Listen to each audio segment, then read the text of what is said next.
de piel, el calcio se mete a la troponina C, se forman los enlaces cruzados, ¿cierto? Se forman los enlaces cruzados. Tiene la etapa de relajación. Siempre después de una contracción tiene que haber una etapa de relajación. Si el músculo se queda contraído, entramos en una situación de anormalidad. ¿Cómo se llama cuando el músculo se queda contraído después de que ustedes hicieron? ¿Cómo se llama eso? Calambre, ¿no?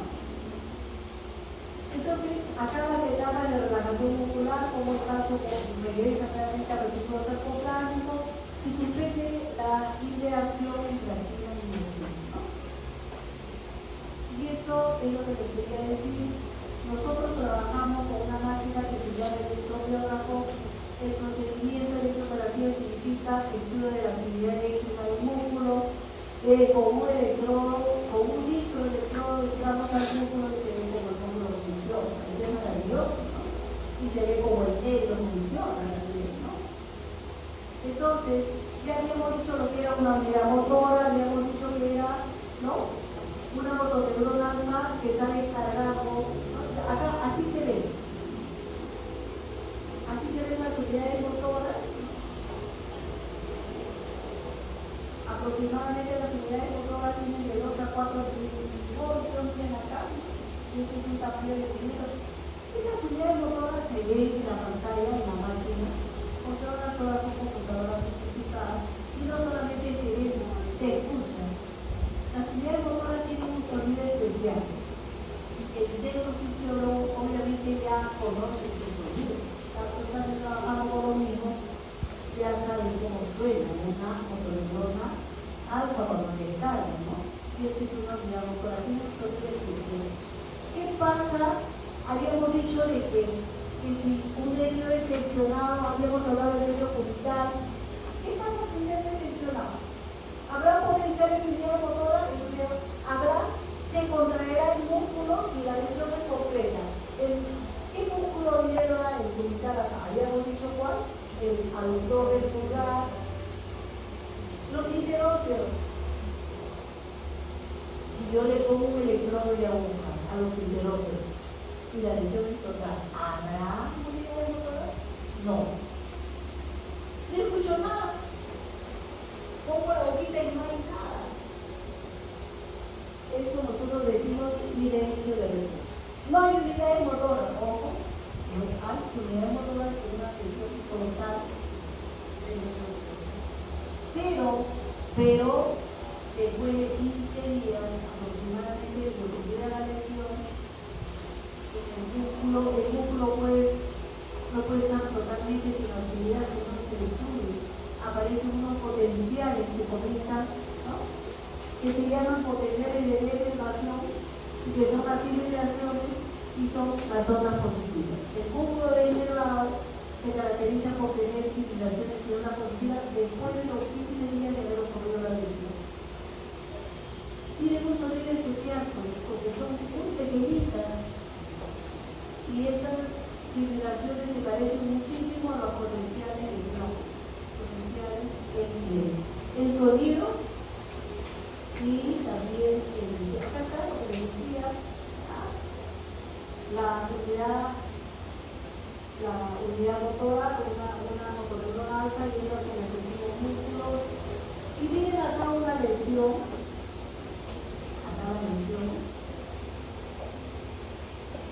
Entonces tiene que ser unido. Vamos a suponer que si la lesión es total, habíamos dicho que un cirujano tiene que unir los cabos.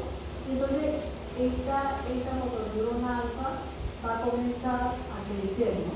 Pero después de unir los cabos, entonces comienza a crecer hasta llegar a su músculo. Ya habíamos hablado de cómo crecía, ¿no?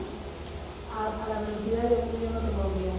Entonces comienza a regenerar y eso ya se llama regeneración bacteriana. Lo primero que ocurre es que cuando hay la lesión, obviamente todo lo que está distal, las proteínas obviamente se destruyen, ¿no? El citoesqueleto, todas se destruyen. Nuevamente, cuando hay la regeneración, esta neurona tiene que sintetizar, ¿no? Nuevamente tiene que sintetizar todo el citoesqueleto y el citoesqueleto va creciendo. ¿En qué sentido? Es lo que se llama la regeneración.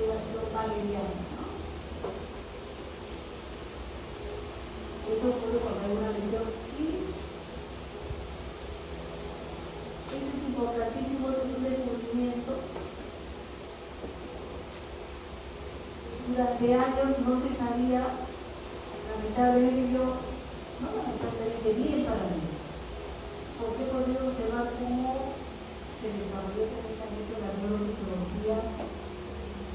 Y cuando yo hice mi resultado médico, los neurólogos decían: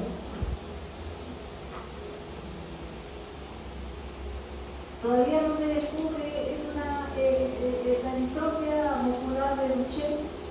Yo veía a los niños pobrecitos, 7 años, 8, los veían y morían a los 15 años. ¿Por qué? Porque se destruía, ya el problema era muscular, pero todavía no se ve igual exactamente qué pasaba con el músculo. Imagínense, hasta que se descubre una proteína, esta proteína es la que se descubre. Hace aproximadamente 20 años se descubre esta, la distrofina. El músculo está lleno de proteínas, hay muchísimas proteínas, además de la miosina, muchísimas. Y todo tiene que ser perfecto. Si una de las proteínas de la fibra muscular está alterada, hay lo que se llama una enfermedad del músculo y eso se llama miopatía. Una miopatía. Entonces, en estos niñitos que tenían la distrofia, se le llamó distrofina porque se ve que estos niños no tenían esta proteína, no existía una proteína que anclara a la fibra con la fibra muscular, y acá tenemos la fibra muscular, acá tenemos el complejo distrofusculado, el complejo sarcomutano de la parte glúcida, acá una proteína que se llama la lamina. Todo esto fue descubierto. ¿Y cuál era la función de la distrofina? Estabilizar a la fibra muscular, porque tiene que estar anclada acá a la fibra muscular. Si no, no hay una adecuada contracción, todo tiene que estar anclado perfectamente, ¿no? Y en estos niños morían a los 15 años. Cuando se hizo este descubrimiento, ¿qué felicidad? Se descubrió que había inflamación incluso, y a los niños se les comenzó a dar un corticoide para desinflamar todo esto, y resulta que ahora los niños que tienen distrofia muscular progresiva ya no mueren a los 15 años. Todavía hay pacientes que tienen 50 o 60 años y todavía están vivos. Miren lo que hace el estudio, ¿no? Entonces, ha habido una revolución con el descubrimiento, ¿no? Ya no se muere pues a los 15 años, ¿no? Ahora son tratados. Es más, ahorita ya está saliendo, acabo de estar en el Congreso de Biología, ha salido ya un corrector a nivel genético para los diferentes trastornos de miocarditis. O sea, ya el tratamiento está a nivel genético. Es impresionante, cómo la ciencia avanzó, y solo con un primer descubrimiento como ha sido esto, ¿de acuerdo? Entonces, miren el papel de la distrofia. Rápidamente vamos a mencionar 2 palabritas que es algo que ya hemos visto anteriormente. Yo les dije, escuchen, este es el uso neuromuscular. ¿Se acuerdan que les dije que enrolladita de esta fibra, que es donde se inicia el deseo? Esta es la fibra 1A, por favor, la fibra 1A, esta es la fibra aferente del reflejo, esta es la que se desenrolla y mecánicamente abre los canales de sólido, lo dijimos. Aquí se inicia el arco reflejo, en esta fibrita a nivel molecular. ¿Miren acá? ¿No? Se desenrolla, igualmente acá se desenrolla, entonces por acá, aquí comienza el arco reflejo, si es del músculo patelar, pues aquí está comenzando. Y no olvidar, por favor, si acá, este es espectacular, a mí me gusta mucho esto, pero miren acá hay otra diferente. Acá hay una fibra que está llegando a los polos del uso neuromuscular. A esto se llama diferente gamma. Esta diferente gamma es famosa. Lo vamos a ver en la próxima clase. ¿Por qué es famosa? Aquí. Porque no lo forma parte del sistema gamma. Y vamos a ver la próxima clase todo sobre el sistema gamma. ¿Por qué los reflejos los pacientes con función de primera neuronas se aumentan?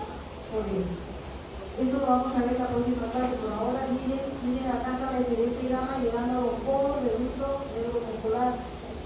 Ya llegará también otras fibras como es la FLT. ¿De acuerdo? Acá el reflejo típico, lo que había mencionado, como creo que varias veces hemos dicho que acá, producto del estiramiento del músculo se despolariza porque se desarrolla, acabamos de hablar cómo se desarrolla la fibrina y acá comienza el potencial de acción a viajar y viene hasta este punto de asesinarse con la motoneurona del músculo agonista. En este caso este es el cuádriceps. No olvidar que acá existe una neurona intermediaria que es la neurona de Reichard, como llaman los libros. Basta con que ustedes digan esta es una neurona, ¿no? Intercalar, o le pueden llamar interneurona, pero que sintetiza glicina. Miren acá, el negrito a propósito. Entonces, cuando se dispara la vía aferente del reflejo, no solamente va a asesinarse con la motoneurona alfa para contraer el músculo, sino que también va a asesinarse con esta neurona que produce glicina, que va a inhibir, si acá hay glicina, va a inhibir a la motoneurona alfa. Aquí se abren los canales del cloro, esta motoneurona se inhibe y acá relata a los músculos antagonistas. Cuando hablamos de los antagonistas, estamos hablando de este músculo, lo que están en la parte posterior al cuádriceps. ¿Cuáles son los músculos que están en la parte posterior al cuádriceps?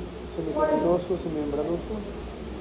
Bíceps plural, semimembranoso, semitendinoso. Esos son los famosos sitios diálicos. Eso tiene que relajarse, obvio. Si el músculo cuádriceps se contrae, nosotros se relajan. Qué interesante cómo funciona. Esto, por supuesto, es un esquema didáctico.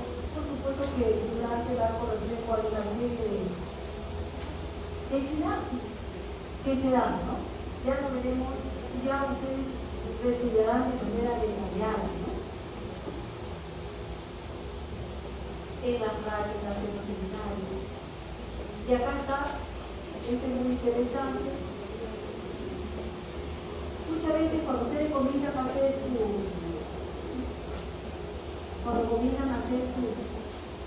su práctica, como decían ayer, todavía estaban temerosos. A veces daban un estímulo muy pequeñito y a veces era muy grande.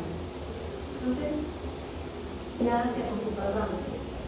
Cuando el estímulo es demasiado grande, sobre todo muchas veces los varones que tienen más fuerza, le dan un martillazo, porque es el martillo neurológico, a la alumna. Y por supuesto que la alumna salta del dolor. Una vez he visto como las niñas han estado gritando porque resulta que alguien que está medio también un poco agresivo le golpea con el martillo y entonces es un dolor, se siente ya el dolor, ¿no? Martillazo, donde el tendón obviamente va a producir dolor. Entonces, en ese caso, ya el dolor va a producir una serie de eventos. Hay que se le llama el reflejo miocárdico inverso. ¿Por qué? Miren acá.